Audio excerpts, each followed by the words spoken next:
Man, that sun is hot. Guess that's the nature of doing off-season deer chores, but wanted to wait till I got in the woods to do this. Welcome back to Call It Outdoors, guys. Today we have kind of a general mashup of off-season work to do. Namely, right now, it is trail camera day here on my small 14-acre parcel. And it's June 30th. I like to have my cameras out around July 1st. Oh, hey. I bet you that audio transition was really rough. But like I said, trail camera day, we're gonna be hanging 7 or 8 cameras. I have 2 out as well that we're gonna check, see if there's anything good on them. I like to kind of monitor that velvet growth even from early on. But small parcels like this, hanging 7 or 8 cameras probably sounds like a lot, and I'd say it is, even despite what I'm about to say. For one thing, it is split by a creek, so in that sense it's almost 2 parcels. But also, hunting small parcels, you really have to hunt them while the deer are there. And I know that sounds obvious, but if you've got 50 acres, 100 acres, whatever, what you'll find is deer kind of meander. One day they're gonna feed down here, maybe a couple days later they're up there. It might only be a quarter mile, 1/8 of a mile, but when you've got a really small chunk of land to work with, you can't necessarily move that distance to where the deer are. So patterning deer with a number of cameras, cell cams, all that stuff can really aid in allowing you to know when to hunt that area. So let's get the cameras out, let's check those 2, pull those cards, and then we have a bunch more stuff to get to as well.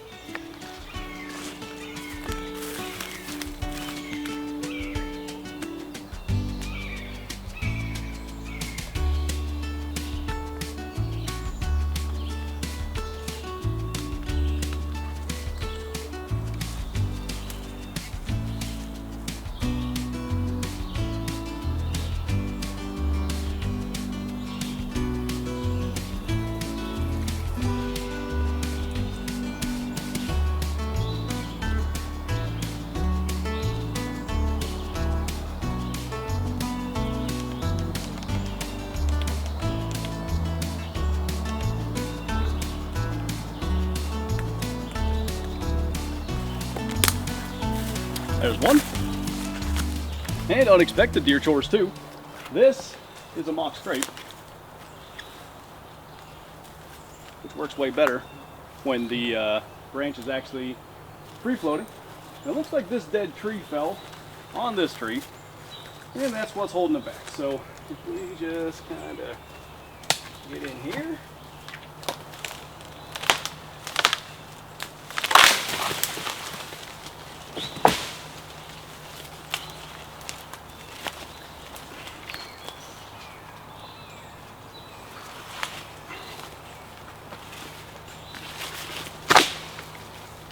That was easy.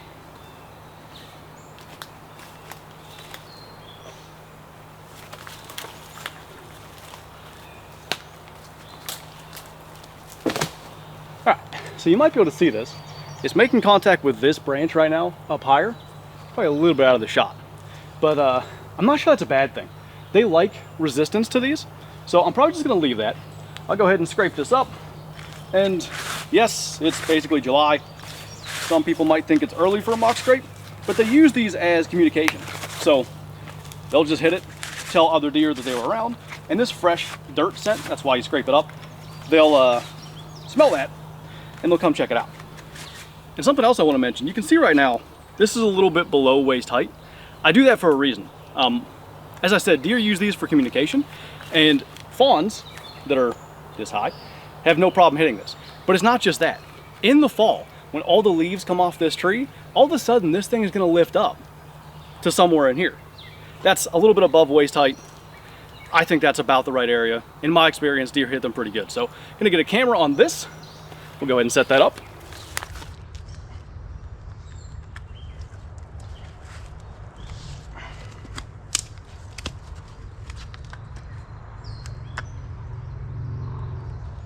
Something I can't recommend enough, by the way.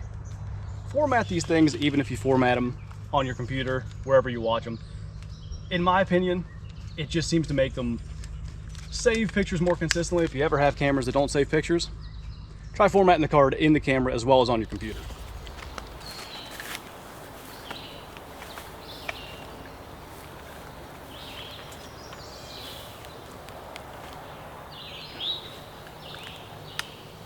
By the way, this camera, like a year ago, it didn't work. So I took the strap off and everything. I actually used that to make a replacement strap for one of my saddle hunting knee pads. But I tested it this morning, it works. we're gonna give it a shot.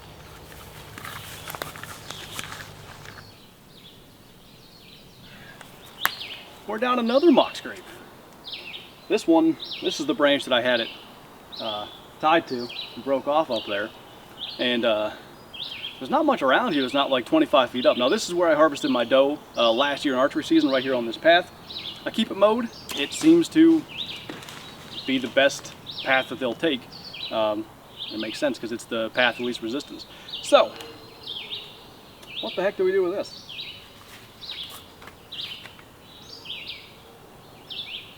I might have an idea. We'll do that last. For now, let's hang a camera.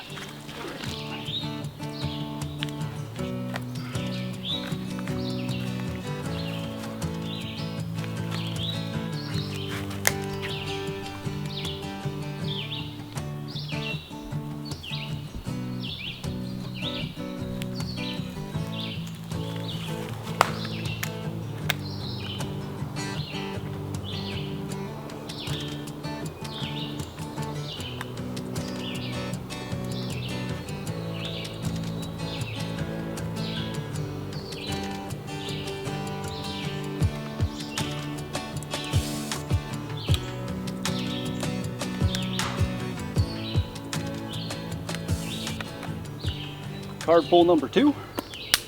I like this spot. It's another kind of natural pathway, so we'll see what that looks like.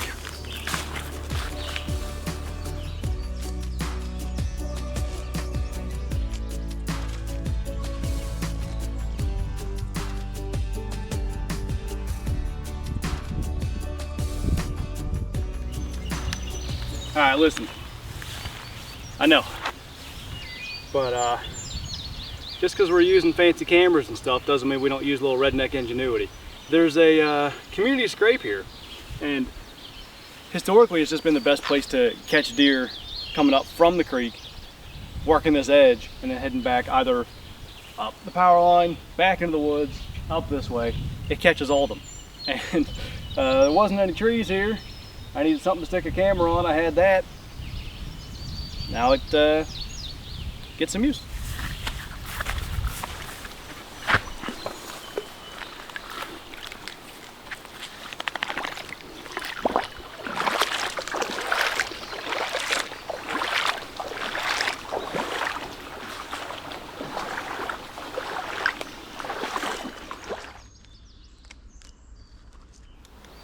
All right, so this is the creek crossing spot. There's a trail that comes up out of there, and we're gonna walk down there and take a look at it, but pretty much the deer that don't cross the creek and go up to that other camera, they're gonna come up out and come past here. So they're, I don't know, 120 yards apart maybe, but it's kind of a necessity to catch the deer that split off. So the trail comes right through here. Doesn't look as used as it's been. Probably because it's been so wet though, the creek's been high. It's not new. That's a pretty big track. So, they'll come up here eventually. Okay, so this particular camera is going to get 1,000,000 false triggers. These walnut limbs, I don't know if we'll catch this stuff or not, but I'm really only putting it here because it gets nice videos of the deer crossing the creek. That other camera will get the same deer, but I just think it looks cool. All right, we've been standing in the creek cooling off long enough. I want to go back, fix that mock scrape. You probably noticed I didn't hang any cell cams today. I was going to, but my buddy Jay's coming in a couple of days. We're gonna look into maybe planting a plot somewhere here on the property. That's kind of his specialty. So I'm gonna defer to him on that, and I'll wait to hang the cell cams if we end up doing that. So let's go get that mock scrape fixed, and hopefully it's an easier job than I think it might be.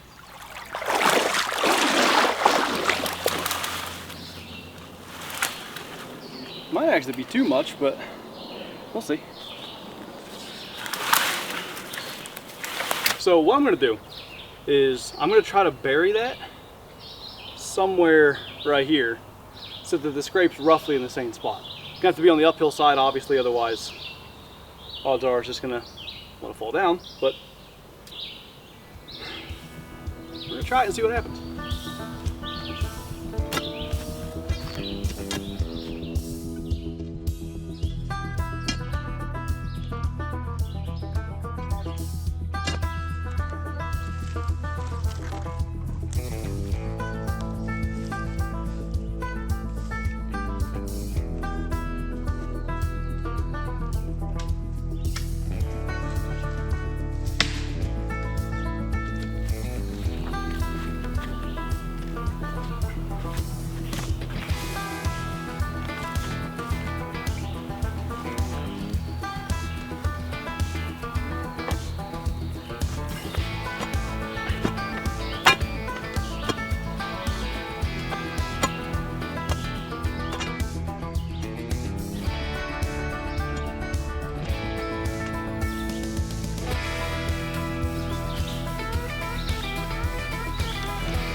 That's more solid than I thought.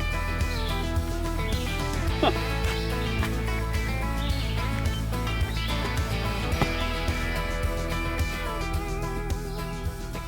I think for now, I'm happy enough with that. It's far more sturdy than I thought. And I'm probably gonna dig up a little more dirt and just sort of mound it around the base there.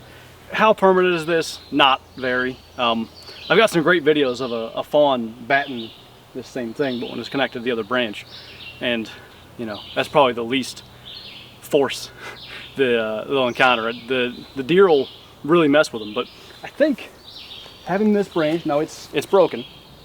I broke it to get it down to that level, but that actually holds right over the old scrape site.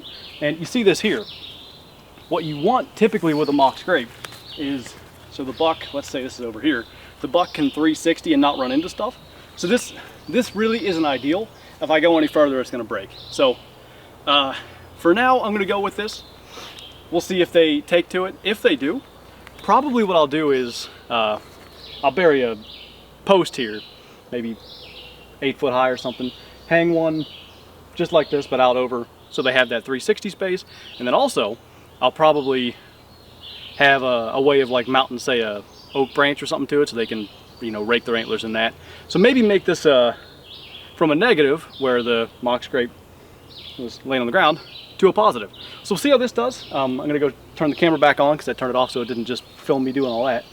But overall, is it amazing? No, but I think it's gonna do a decent job. We'll see if we get any videos of deer messing with this, which I probably shouldn't touch it, to be 100% honest with you. I think it's supposed to rain, so it'll probably be okay.